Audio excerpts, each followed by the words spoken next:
रत्नागिरी शहरात LPG gas cylinder मिळवण्यासाठी ग्राहकांची मोठी गर्दी पाहायला मिळत आहे.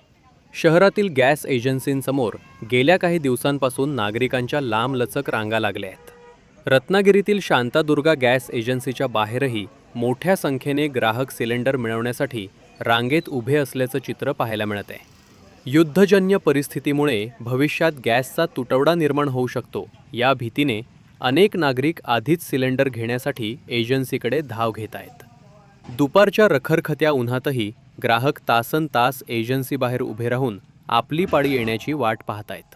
त्यामुळे नागरिकांना मोठ्या गैरसोयीचा सामना करावा लागत आहे. दरम्यान गॅसच्या वाढत्या दरांमुळे ग्राहकांमध्ये नाराजीचे वातावरणही दिसून येत आहे. गॅसचा पुरवठा सुरळीत व्हावा आणि नागरिकांना वेळेत सिलेंडर मिळावा अशी मागणी ग्राहकांकडून केली जात आहे. होईल केव्हा होईल हे आता आपला सरकार विचार करत नाही, त्याची व्यवस्था करत नाही. कसलाही प्रसंग बघा, एक दिवस जरा प्रसंग ओढवला की हजारो माणसं मात्र जमतात आणि ती आपली तक्रारी सांगतात. आजच ह्याचा प्रश्न निघाला, आपला गॅसचा प्रसंग निघाला. त्याच्यात बघा ना, आज समोर किती माणसं शेकडो माणसं थांबलेली आहेत. म्हणजे ह्याची व्यवस्था अगोदर नियोजन करणं हे कायच नाही. एखादा आपल्यावर प्रसंग पडला तर त्याचं नियोजन जरूर सरकारने केलं पाहिजे आणि ते त्याचा हे प्रयत्न केला पाहिजे, पण तो होत नाही. ज्या वेळेला पडेल त्यावेळेला बघू.